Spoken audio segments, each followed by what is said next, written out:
Joining me now, 4 of the movie stars, Steve Carell, David Koechner, Paul Rudd, and Will Ferrell. I'm pleased to have them here at this table. So here we are watching the trailer, and you guys still laughing. I mean, it's just... It's ridiculous. It's ridiculous, yes. isn't it? It's ridiculous. Yeah. Ron is ridiculous. So it's such a good idea. Why did it take so long? These guys were really stubborn. Well, they're hard to get. They are hard to get a hold of. They had other jobs. Had other jobs. Yeah. I wanted nothing to do with it. Yeah.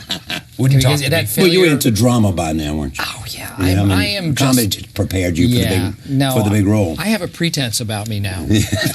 And to dare stick my toe back into that world. Man. I mean, germ-filled pool of comedy. Yeah, exactly. Gives you shivers. Shakespeare, it's Chekhov. It's not comedy. It's not Anchorman, too. So, truly, did you have to be convinced that, you didn't want to be just another sequel? Well, of the movies that I've done with Adam McKay, co-writer and our director. Supposed to be here, but had something happen. Had something else happen. Yeah. We just never thought about ever doing sequels. We were just always on to the next story, and we were more excited about that. Anchorman, though, was unique in that we made it 9 years ago. It was a modest hit. We felt good about it. Felt like we had done a kind of a new style of comedy, and then it just sat on the shelf, and over the years just grew and grew and grew and grew in popularity. And we would all get together in passing and have the same comment that no matter what project we were working on, whatever we're talking about, the last 3 questions of the interview would be Anchorman related. Yeah. Are you going to do a sequel? What was it like to work on? And we'd always compare notes that this thing is so popular, and I think in the best possible way, it just kind of woke Adam and I up to the idea of revisiting these characters, and why not? It's the most fun movie any of us have done, and agreed, the most fun movie you've easily. Yes. What makes it that? I think everybody understands the tone we're all going for, and these 4 gentlemen tend to work as a true ensemble. No one's trying to do anything but make this scene the best it can be. And Adam and Will, who have been, in a partnership really since Saturday Night Live, kind of work in this way that is all-inclusive and really open to everybody's input, and it makes it for a really, really fun set. Why do you think, though, it grew in popularity? Why were people constantly coming back to it? Because you've done some other very good things. I think it's Talladega, for example. Yeah, it's funny because I had heard from friends when it first came out that I had friends who loved it right away, and one of my best friends from college went on a double date to watch it opening weekend. Halfway through, the other couple left. They just said, we're gonna go. We don't quite get it. I know he's your friend. It's not very funny. Call us later. And just left the theater.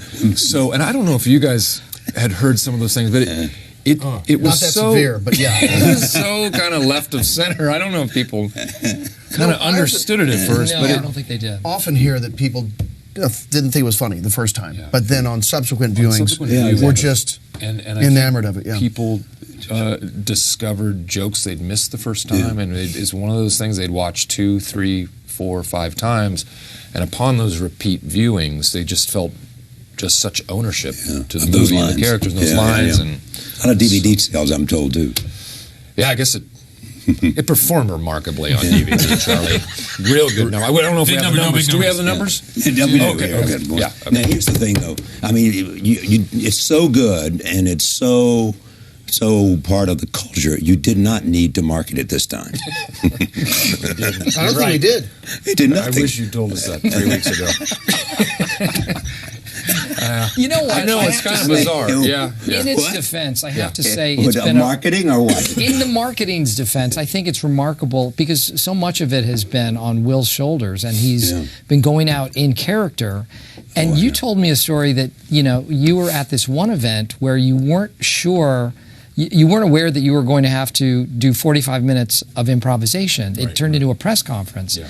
And that's a daunting task. And the fact that Will has been able to pull that off in character, I think is a real testament to him. And it's made it, I think, more fun and more palatable for people because it's been entertainment all the way indeed. along. It's been great from Saturday Night Live and everything. I'm pretty sure we'll be nominated for a marketing award. No question. For Markies. I think they're called I don't think Markies. anybody's Markies. Markies. Yeah. Nobody's in second place We're for probably a gonna sweep the Markie. Markies. I would think so. Yeah. I mean, but how many Dodges do you have now? I mean, you have earned a lot of Dodges. I'm still waiting for Oh, one. yeah. The first one. Sticky subject. You got to watch the car guys, don't you? Yeah. You know. Yeah. So No, I don't have one. That's bad negotiating on my part, I guess. they'll stand in line. Yeah. So here's a movie. It begins San Diego. You're doing something. Right. These guys are doing something. Right. New York wants you. Yes, we get an opportunity to come and join the GNN GNN news team. Yeah, it's cable news. Brand new idea, 24-hour news, Yeah. which Ron's very skeptical of. It's a chance to redeem himself, and they get to come to New York, the big stage, and we just thought, what a perfect backdrop to throw these guys into. Make it happen. Yeah. So what is Brick doing when we come to get him? Brick's dead. when Brick, I think that pretty much sums it up. He's At the dead. beginning of the movie, Brick is dead. At the end, he is not dead. Dead, yes. That's basically, when I read the script, I thought, okay, here's my character arc. I start and I'm dead, and then I'm not. It's Benjamin Button. Zombieland. It's so weird. What the line from The Office? It's like Benjamin Button in reverse. That's what it is. And where's Brian? Brian Fantana is a very successful cat photographer. Oh, the best, wasn't he? He's the best. Oh yeah, Not just if successful. not just If you had a cat and you wanted it photographed, you get call Fantana. Brian. Yeah. Absolutely. That's right. You need to make. Champ describes him a certain way. As the Quincy Jones of cat photography. By the way, thank you for that. I never did thank you. That's a really nice comparison. The Quincy Yeah. Jones. Quincy Jones. Oh, Yeah, sure. I mean, That's the ultimate, isn't it? nothing but hits, man. Nothing but hits. You got. I hate Mondays. Probably hang in there. Yeah. Would be one. Hang in there. You You, in fact, had the most to lose. Yeah. Yeah. You had an empire. He was I had an exactly- empire, and I gave it up like Like that. Just like that. Just- When Ron calls, you go. Yeah, because, That's what I would say. sure. Yeah. And so where? Champ is he has a chicken restaurant. Yes, he but not exactly chicken. He's serving rats. Well, bats. He'll serve anything. He He doesn't would serve care. rats, too. He's serving things that are deep fried. Anything that falls in that fryer. We think maybe a raccoon fell in at one point. You're like, you know what? Fur's off. Let's go. Chop that thing up. Bread it. There's actually one line where Nobody will ever know. No. you see another animal and you're like, ooh, there's a lot of meat on that thing. That became a running joke where throughout the entire shoot, you kept pointing to things, asking if it could be good for your restaurant. Cook them up. What's the ratio of meat to? Yeah. So where's Ron, our boy? Well, Ron is announcing the dolphin show at SeaWorld. SeaWorld, and Because he is inebriated, and and he's about to call it quits. Yeah. He's about to call it quits, and Freddie Shapp, played by Dylan Baker, comes in, and he's the producer who saves these guys. So you go to New York. They go to New York, and where they find out quickly that they're going to be on at 2 in the morning. Yeah, I know what that's like. You know that. They're not happy. And I wasn't Were you either. happy? Oh, yeah, when you had to be on? no. Yes, I was. I was happy to have a job. Yeah. You know. Yeah. But I didn't have any comedic talent, so.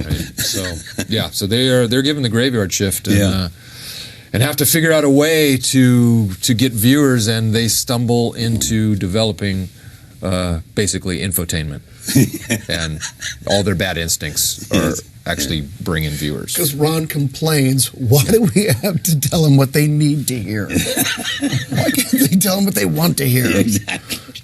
Yeah. But it came from an honest place. Yeah. That's right. If they don't need to know the news, we'll just tell them what they want to see. Yeah. And they have horrible suggestions. They pitch. Brian Fantana pitches. Can't they just show a porn? Porn. Yeah. Just put a porn on. Oh yeah, that'll do it. Yeah. Now who is Jack Lime? That's played by that's James Marsden. He's God. He's God. He's rumored to be making $1 million a year. Ooh. He's come in to be the kind of lead anchor, and he's, of course, terribly charismatic. King of Anchorman. Yes, and the guys are immediately enamored with him. We're taken. We're smitten. Yes, you like him. And he turns on me. He's more than that. How could you not be, in a way? I mean, he turns on me from about 100 feet across the room. Oh, yes, he senses cowardice, and Ron is immediately on his heels from the beginning without even saying a word. Really acute hearing, too. Yeah. So they have to deal with him. So Ron's got a romantic interest, too, doesn't he? He does. You saw a little of that in the trailer. An African-American. Yes, Linda Jackson, who's their boss. Yeah. So now they're really thrown into it because they've never had a female boss. Yeah. And because the 80s, CNN, there's incredible amount of diversity in the newsroom at this point, and so very capable, intelligent African-American woman is now their boss, and Ron and her, at some point, not initially, have some romantic interest. Now, characterize how Ron Burgundy in this movie thinks of himself. Exactly the same as the first one. He never died. I think that's the beauty of these characters, if they don't really evolve in any way in terms of their attitudes. And he's still. He's still assured on the outside. I will have to say though that they're now on this big stage. They've never had to compete against anyone. There's all these news teams now competing for time slots, and he realizes that maybe he's in over his head. This is a new league. Yeah. Let me take a look at a clip. Show me the first clip, guys. Mr. Burgundy, we're starting a 24-hour news channel. First of its kind, GNN. That is without a doubt the dumbest thing I've ever heard. You mean news going 24 hours around the clock? A channel that's never off, in other words. Yeah. Just 24 hours. It's a... No offense, but you are stupid. I assure you, we are 100% for real. We've got state-of-the-art facilities in Manhattan. Yeah. This is your first week's salary. By the hymen of Olivia Newton-John. What do you say, Ron? I'll take the job. And I swear I'll be #1 again. I'm gonna do what God put Ron Burgundy on this earth to do. Have salon-quality hair and read the news. That's it. That's his mission. Yeah. Tell me about the writing of this. Is it you and Adam? It's the two of you sitting in the room saying, how about this? This one was slightly different because we had... when we started outlining it, we had a lot of things going on at the time, so we had a longer outline process, and then I went away for the summer, so we actually took the outline and split it in half, and he wrote the front part, and I wrote the second part, and we kind of merged them together, and threw a lot of it out, but some of the scenes stayed in there from that first pass, and then... But we did kind of our usual thing. We'll throw every idea out and kind of distill it down to the script. Yeah, but the script is, I'm told, relatively detailed. Yeah, it is. Is that right, Steve? Definitely. Yeah. Oh, yeah. And a lot of people... This is not like go wing it, guys. No, and we get a lot of questions about that, whether it was all improvised, and it wasn't at all. The script is very tight and really, really funny. And so... it's a little odd. There was improv involved, but the script was very, very detailed and tight. I remember the first script, I thought it was so great that we shouldn't change anything. I honestly thought, we can't beat these jokes. Why are we even trying? But I think what happens is it changes the acuity because you might improvise, so it's like dialed in a little harder. But then these guys are just so magnanimous because they're available to like just whatever you want to do. Yeah. Let's just shoot it. We might get a gem. Yeah. Someone wrote that it had the spirit of Saturday Night Live. I could see that. I mean, that obviously informed us, having worked on that show for so long and loving the ensemble of sketches. I think that's what appeals to Adam and I comedically. I think for all of our films it's much more. It's much more exciting for an audience to see multiple funny characters as opposed to just one. Is it different working with somebody who has comedic experience? It's nice when you're working like this, and that everybody can. I think, well, one, we've worked together before in the past, which is kind of nice. But you understand in a way that it isn't always just about the joke. That sometimes it's about setting up the joke or being able to kind of lob the pass or whatever for somebody else to spike it. And I think that if you're working with people who have a similar comedic sensibility, it can make the day go quicker, easier, and you can really discover some things that are because it's hard to teach comedy just from a text. I'm still trying to learn. I think it's impossible. I think it is too. You can't. I don't think you can teach it. Yeah. I think the only thing You can't teach it. Either you have a born instinct for it or not. I think the only thing you can do is say, try it faster. I believe that. That's all directors do. I remember working on something before, and there was a person, I'm not going to say the male or female, who kept coming and saying, I'm having trouble with this. I said, you know what? Just do it faster. In fact, maybe just look in the mirror and do it fast. Because this person was tending to go slow. It's like, just faster. And it worked. And then I saw this person go down the line and ask another person. I'm like, oh, okay, whatever. I just said faster, that would have done it. But just listen to you and stop. That's the only thing I think you do, because I don't think you can teach someone to be funny. Yeah. You can make a performance funny. Some people want to be my comedy teacher. There you go. I think some people. And she was doing such a good job. Everybody wants to be the. Yeah, exactly. Yeah. What's working? It's really working, Steve. It really is. How cruel can you be? Everybody wants to be the. It works. It's more of a placebo effect. It is. I think. Just near it. You always had it. You always had it. Yeah. Can you imagine actually having a comedy teacher on set saying, okay, like an accent teacher. You need to go up at the end because that's funny. But it is interesting because I think we're all asked by people wanting to learn and coming up like, come on, what are the shortcuts? Yeah, give me the what do you really have to do? And you already know that if you're asking me, you don't have it because there's no. You've never gotten a laugh in your life because it's not a linear approach. It's just about getting up and doing it and failing. Now, is there social commentary in this film? Are we saying something about America and news and what happened to it? Scathing social commentary. It's scathing. Why? Really, and really, I think at the expense of comedy. Can you teach scathing? You know what? If we can get one person to vote, then this movie has served its purpose. You mean social commentary will kill comedy? No, I think if you put too fine a point on it, it can't. You don't want to overwhelm. I think these guys have struck a beautiful balance between the absurd and the satirical, and there are both elements in this. I think it's really smart, and it takes very intelligent people to write something like this. Well, I'm serious now about this. Were you actually thinking about where's the right balance between the absurd and the satirical, or are you simply sitting there saying, we've got this circumstance, how do we make it funny?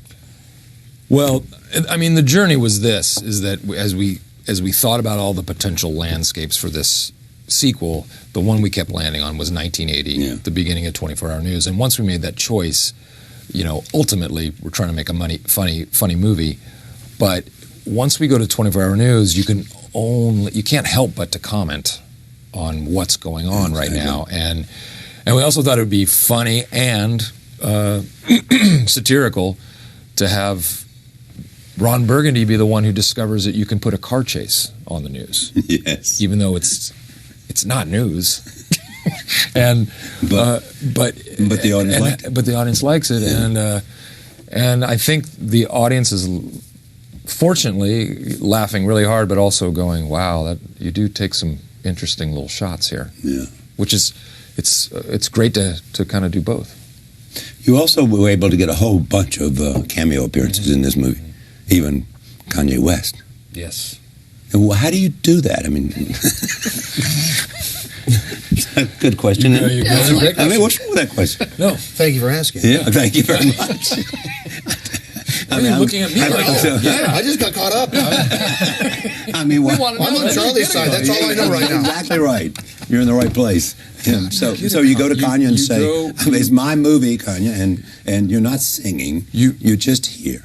And you find out that he's a huge comedy fan, and you find out that he's a fan of a couple of our movies, and you kind of throw it out there, and lo and behold, you hear He'd like to talk to you guys on the phone. Yeah. And you have a conversation. Maybe 2 Chainz is in the room. Maybe he's not. But he's game and comes and wants to play. He gets to yes. Yeah. But I'm not surprised by that, actually. I mean, he seems to me like a guy, beyond all the sort of over-the-top stuff he does, he wants to learn stuff. I mean, Absolutely. He's damn good. And he got there because he wanted to learn stuff. Yeah. Yeah. Right. And he was there asking all of us questions and he was. You just said go higher. Go higher. I didn't say a word. I just said it's awesome. He also was working the entire time. He's prolific. He was really? honestly. We're sitting. If we're not shooting, we're just BSing in the tent. So what'd you have for lunch? He's over there working. Yeah. On his laptop. Every day. Constantly working. There you go. My point. Yeah. You know, he'll be making Anchorman 3 tomorrow. Yeah, I think he wrote half of it. That's what he was doing? Yeah. Is that what he's writing the third one? Watch out. He's like, I'm sorry, I only got 60 pages for you. All right, He's going to be Anchorman 3. calling you. He's going to call you and ask if you want to be in it. I have to audition for him. That's right. Which I'm happy to do. Right. I'm excited for the opportunity. Anchorman 3. Oh, man. There's a cameo. There's less than a 50-50 chance you're going to be in it. Less. But I'd love for you to read. You guys are fine. That's a tough Yeah, room. you're fine. Yeah. It's a tough room to walk It's into. a tough room. Well, when Connie says you're probably not going to get this, but you have to audition anyway. We're going to go with Matt Damon. Yeah. You know what? I couldn't blame him. I couldn't argue. No, he's amazing. Yeah. He's always good. But did you guys? You got everything out of you wanted in this movie. You made the movie you wanted to make. I mean, you got the my people you gosh. wanted. You got Hands Harrison down. Ford is in this, for God's sake. Yeah, I mean, and we just we really wanted to take a big swing. We wanted to make it feel epic. We wanted it to not feel safe in any way, and like Steve was saying, it gets incredibly absurd at times. Yeah. Push the envelope, as they say. Yeah. We didn't want to hold back. Yeah. You feel like you were making an epic. Oh, yes. And a classic. Because if you don't feel like you're making a classic when you're doing it, Why show up? then you're... Exactly. That is always the David does worst. not show up if not. The worst if it's idea. not Classic. classic. I'm not going to show up. I barely show up anyway. I'm just half there. Inside is this. But if it's an epic, you give it your best. Epic. I'm You're like, there I'm early in the wide-eyed morning. going, You're the last person to leave. internal dialogue. This is an epic. I'm showing up. I'm showing up. Full body. I'm gonna give him everything. Yeah, I don't you give him know? the ghost inside I leave then. nothing on the table. Yeah. You know, I'll be exhausted at the end of the day. I'm spent. You- I'll still stay out. yeah. Now, how much did you change the script once you began making the movie? I mean, we didn't change any of the scenes. It's a tough question to answer, only because we'd have to go scene by scene to let you know, oh, these 3 jokes came up on the day, this was the same. So it's percentage-wise. Oh no, I don't. What are we thinking? What do we think? 32%. About 32%. Yeah. That's what I thought. Yeah. I saw it as 32. But it averaged, like, every Could've day, been 33, but we had it could have been 32. We had a line by line accounting every day. At the end of the day, always the same. 32. 32%. This is from Ron Burgundy 1, Anchorman 1. Take a look at this. You really want to know what love is? Yeah. Yes, tell us. More than anything in the world, Ron. Well, it's really quite simple. It's kind of like... Gonna find my baby, gonna hold her tight, gonna grab some afternoon delight. My motto's always been, when it's right, why wait until the middle of a cold, dark night? When everything's a little clearer in the light of day. And we know the night is always gonna be here anyway. Thinking of you's working up my appetite. Looking forward to a little afternoon delight. Rubbing sticks and stones together, making sparks ignite. And the thought of loving you is getting so exciting. Sky rockets in flight. Afternoon delight. You guys have it, I think. Afternoon delight. I don't know, Ron. That sounds kind of crazy. Sounds like you have mental problems, man. Yeah, you got mental problems, man. Yeah, it really does. Man. Afternoon delight. Want to make a phone call there? Freshen this up. It's timeless. One take. Remember? Oh yeah, Yeah. Well, yeah. you We should- learned it. Yeah, we had to we sung that on the set. That was added to the script. That was Right. not in the Yeah. script. Yeah. Yeah. Now, when you went to the studio, was this a hard sell? The first one? No, the second one. Oh, no. No. But did they give you the budget you wanted? No. I didn't think so. Yeah. That's where I'm that going. part was hard. Yeah. Yeah. Because you're making an epic, and you want them to know we're not just making an ordinary movie here. Well, it was more about that. It was just very low considering where everyone is in their career, Exactly. and it's a lot of time had passed, and so it took some back and forth to kind of get it to a place that we could all make it work for us. Did you and others take a cut and pay in order to make this happen? Is that right? Oh yeah. We wanted to do it because Steve didn't, which is what's created a real friction. No, you didn't. We're the only ones who did. Do that to be in this.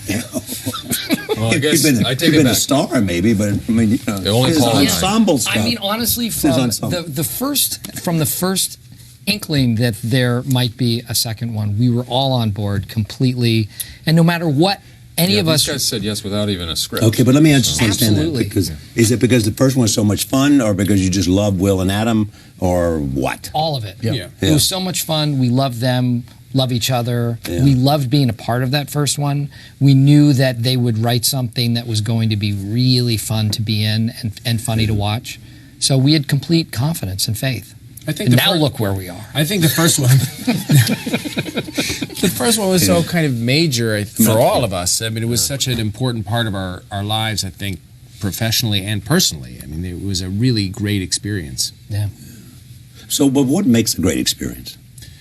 Well, I remember working on that movie and the first one, thinking, I can't believe a studio is giving us money to make this movie because it is so different than anything else that's being made, and it seemed to be kind of so simpatico with my own kind of thought of what is funny, and I think we all felt that. And so when we were working on it, you know, separate from thinking will this be successful or not, I think we all felt, well, we think this is funny, and that was just such a thrill to work on something and have that kind of feeling.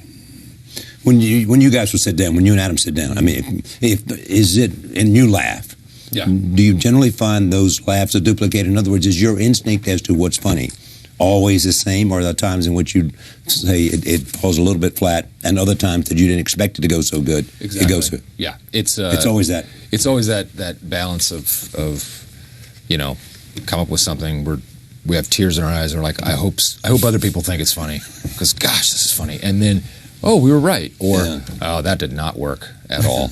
But when you come to edit the film, that guides you when you're editing the film, and for the most part, yeah, you're really trying to please the audience, and then once you get the film kind of in the shape that you want it, then you can go back and for about 20% of it chuck things back in that the audience didn't laugh once, but we secretly love. So let me go back to San Diego. You're married to Veronica. Yes. And when was it Harrison Ford who came in and said, you know, Veronica's be it. Yeah. And Ron. You're gone. You're gone. You're going the to see worst newsman I've ever seen. Yes. And Ron tries to argue his point. What did I do wrong? And we go through a series of Ron sneezing on the lens, shouting the news copy because it was written in all capital, cursing on the air, things like that. So you have a choice when you get this New York offer. You either go or you stay in San Diego for the love of your family. Right. What do you do? Ron takes the. Yeah, he's in New York. He's in New York. Yeah. He's gonna prove that he belongs there and win back the love of his his wife and his child. He now has a child. Oh yeah, also. that's true. Yeah. So he's going to do. There's a lot at stake. Yeah, but he's going to do what he was born to do. Right. You know. Right. Have salon quality hair and read the news. So, but in the end, see I mean, a t-shirt. so here's my other question. That's the other thing we're asked. What's going to be quotable from this movie, which we have no idea. You don't know. Because we didn't have any idea the first one would be really quotable. Yeah. Do you have an idea, Steve? No, I You really don't. Yeah. Really? No idea. Dan? I mean, look, if you had gone to the marketing department for the first film and said, I love lamp is going to be a highly quoted line, they'd have looked at you like you're crazy. Yes, what do you know? Or if they'd said, look, I need you to print up 100,000 T-shirts that say milk was a bad choice. Yeah. They go, A what? line What? from a character that in the first round of studio notes, their suggestion was to get rid of the Brick character because he doesn't make any sense. So That was the studio notes? That was a studio note, and we said we kind of have a hunch this character will work, and this actor will work. and thank God we fought for that. Hey, can you show your appreciation? I do every day. Yeah. You know what? Honestly, being in this was probably the biggest turning point in my career of anything. And being cast in this movie. Anchorman 1. Yes, because from this I met Judd Apatow, and we then worked together on 40-Year-Old Virgin. I mean, it led to so many other things. So I have Will and Adam, all of these guys, to thank for all of that. Same thing for you, Paul. Absolutely. I met Judd on that. Steve and I worked together. It was a launching pad, I think, for all of us. It's been an albatross for me. But I'm crawling out from under it. Yeah. It's that they've been following this me. may be a time, though, that you can Finally. take I'll reverse take it. the weight off the back. Exactly. It gives you a chance to loosen the chains. Stop suffering that yoke. Take a look at this. This is essentially the flavor of this film, where Ron witnesses a touching moment between Veronica, his wife, who's estranged wife, and his new love interest, Linda. Here it is. I had to come tell you something very important, but you must be Linda Jackson. You must be Veronica. Yes, I am. It's a pleasure. This is a touching moment for me. Please, don't take this the wrong way, but if you touch Ron again, I will shoot you with a BB gun. Oh, you can talk big all you want, but guess what? This kitten's got claws. Don't mess with me, Linda, because this white thunder rolls deep and it rolls nasty. I was feeling a little bit down, but this is definitely picking up my mood. Well, I guess I'll leave you two alone, and it's been an absolute pleasure, Miss Corningstone. This has been great. Do you guys want to kiss real quick? Ron, read the room. He has the amazing capacity of turning any situation into its worst kind of version. Yeah, That's got to be great. He wrecks moments. No, that's why he's so much fun. So much fun to play. And it's if I would assume you've gotten you inside this guy. You know exactly how Ron's going. And that's you know his absurdity and exactly how to go there. Yeah, and that's a perfect example of we just had their encounter written, and the whole game in my head was how would Ron just really ruin this moment, just say inappropriate things the whole time and suggesting that they kiss, and it was wonderful, really, and Christina improvised that. Read the room, Ron. But that's why it's a joy to play Ron Burgundy. He has no responsibility about anything. I mean, it's just great though if you're writing or just to know that you know him. Yeah. I mean, you have a you have a model that you can just take anywhere you want to go because you know where he goes. You got his motor. Yep, for sure. Yeah. Thank you all for coming. Thank you. Great to have you here. It's a fabulous movie. Feel better. Take care of the pipes. I will. Yeah. I'm going. Okay. Maybe I could grow up and be an Anchorman. I don't know. No, probably not. Talk to Kanye about the third one. Yeah. You're gonna have to audition. Oh, I don't mind. It's really great, though. Thank you.